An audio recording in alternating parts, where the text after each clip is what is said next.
See Domicimci Decima Watkins. All rights reserved. No part of this book may be reproduced, stored, or transmitted in any form or by any means, electronic or mechanical, without the written permission of the author. This is a work of fiction. Names, characters, places, and events are either the product of the author's imagination or used fictitiously.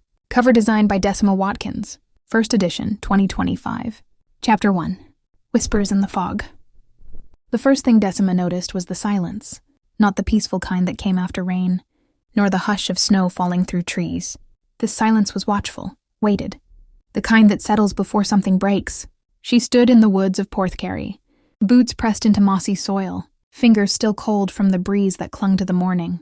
Everything here was green and shadow and damp earth, and yet it felt like more than just a forest. It had always felt like more. To anyone else, this narrow trail through the trees might seem like an overgrown shortcut, a path half swallowed by nature. But Decima had walked it since she was a child. She knew every twist, every rise, every route that might catch a careless boot. The path wasn't on any map. You had to know it to find it. Or perhaps it had to know you. Branches swayed above her, whispering in a language she'd long stopped trying to understand. The air smelled of pine, wet stone, and something softer, the kind of scent you noticed only when you stopped talking long enough to feel the world breathe. Decima let her shoulders rise and fall with a slow exhale. It was a habit now, returning here when the noise of the world got too much. This place had always been her quiet, her haven, the only space where she didn't feel like she had to explain herself, or shrink herself down to something more manageable. She didn't have to smile here. She didn't have to make sense. She walked slowly, fingers brushing the ivy-covered trunks as she passed. A robin darted overhead.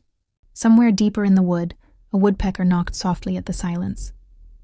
Still, she couldn't shake the feeling that she wasn't alone. It wasn't the kind of fear that made you run. It was the kind that made you stop, that made your heart beat louder than your thoughts.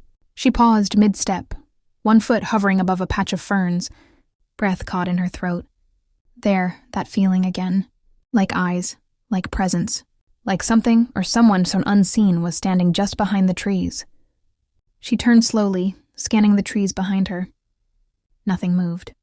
No footsteps, no voices, just the wind stirring the upper branches and the faint glimmer of early sun breaking through the canopy. But still the sensation lingered, that she was being watched, not with malice but with purpose. Like something was waiting, she pressed on, walking deeper into the woods. Her pace remained calm, but her senses were tuned to every shift in sound and light. And soon, her thoughts, inevitably always, drifted back to him. Daniel. She hadn't meant to notice him at first. It started with glances at small, forgettable things. He passed her once on the narrow road that led up from the town center to the park. She remembered the shape of his shoulders before she remembered his face. He didn't look at her then. Neither of them did. But then it happened again, and again.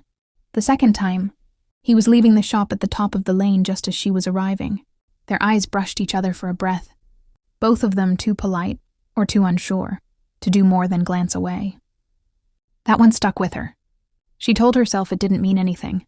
Just a moment, just someone she vaguely recognized from around town.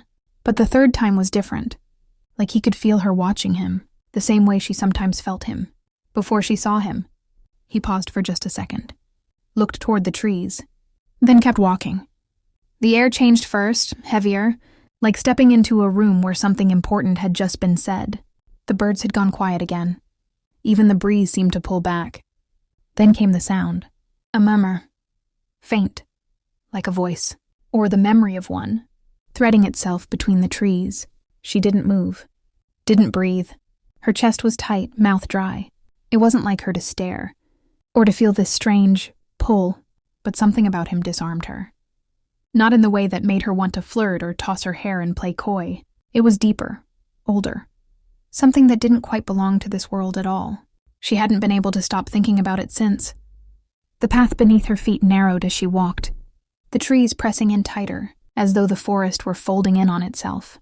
Sunlight fractured through the leaves in long, narrow streaks painting the mossy floor in gold and green. The silence deepened again, not empty but aware. She knew these woods, every bend, every crooked branch. But this part was new. She slowed. She'd been in her garden, crouched beside the tangled patch of herbs. She'd always meant to tidy, but never had the heart to tame. The rosemary and lavender had spilled across the old stone path, climbing like wild things. She liked them that way. It was a warm afternoon, one of those rare spring days that tricked you into believing summer had already arrived. She was wearing her gym t-shirt and old black trousers, not expecting to see anyone, just pruning the ivy along the edge of the wall when she caught a flicker of movement through the bushes. Daniel, topless, walking back from the shop with a small white bag swinging at his side. His skin golden from the sun, muscles defined but not showy, just real, like someone who did things with his hands. His hair was messy, windblown, his expression unreadable. She had stared. There was no point denying it. Half hidden behind the tall hedgerow, hand still clutched around a pair of garden shears, she watched him walk the narrow road just beyond her garden wall. He hadn't looked toward her, not directly, but something in his posture shifted as he passed. Like he knew. It was impossible to tell where it was coming from. It was everywhere, and nowhere. She should have turned back.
She pressed her fingers to her temple and let out a shaky breath. There had been light, that pulse of warmth, her own body remembering something her mind hadn't caught up to yet. And then in him, he hadn't spoken, hadn't stepped forward, but she felt it. His presence, his awareness, as though his soul had brushed against hers for a breath and left, a mark she'd carry forever. She didn't feel ridiculous. She felt changed. That night she lay in bed for hours, unable to sleep. Every time she closed her eyes, she saw the archway, not just the moss-covered stone, but the glow that lived inside it, like a doorway to something ancient, something waiting. She saw Daniel too, the way he'd looked at her, not surprised, not confused, like he'd been expecting her. Her fingers grazed the inside of her wrist, tracing the path her pulse had taken when their eyes had met. There was something there now, something under her skin. She didn't know what it meant. She curled deeper beneath the blanket, heart aching with something unnamed, and eventually sleep found her. But it didn't come gently. The dream began with wind. Not cold, warm, alive. It wrapped around her like hands, whispered through her hair like breath. She stood in the middle of the woods, but they were not the woods she knew. The trees glowed faintly at their edges, their bark etched with soft golden symbols that pulsed like veins. The air shimmered with magic, and every shadow hummed with meaning. And she was not alone. Daniel stood a few feet away, his eyes fixed on hers. No words, just him, bare-chested, the same as the day she'd seen him in the garden. But here, there was no bag in his hand, no street between them, just them.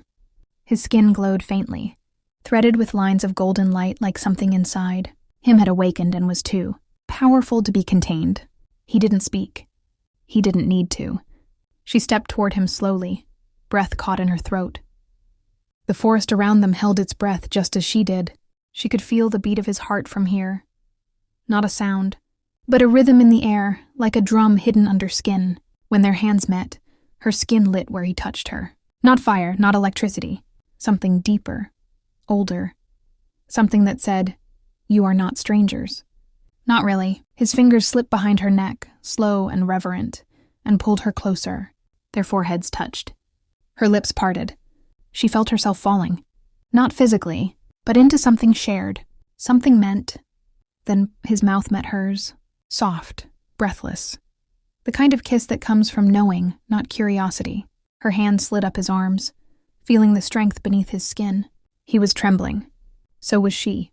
The magic between them flared, glowing softly across their bodies, as though their blood had remembered each other before their minds ever could. When they pulled apart, she wasn't sure she'd ever catch her breath again. The light around them pulsed, gold, then red, then gold again. Like a heartbeat, like a bond tightening, like a warning.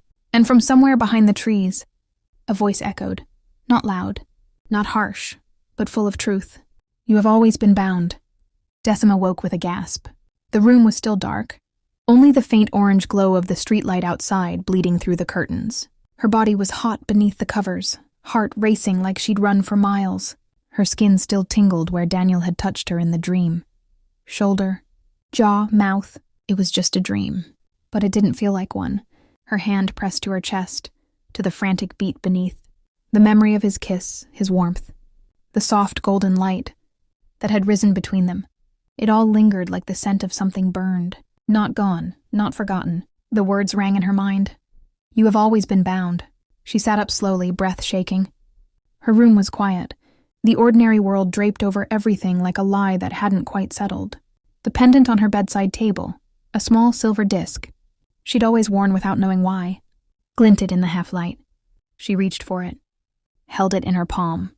It was warm, not from sunlight or skin. Warm like the forest, like the stones, like Daniel. She stared at the ceiling. The dream still played behind her eyes, clear as a memory. The light, the symbols, the way their bodies had responded like they'd done this before. Not in this life, but another. She couldn't explain it, but she felt it now. Deep in her blood, something had been set in motion. And whatever it was, it had started long before she touched the archway. It had started long before she saw Daniel. Maybe before she was even born.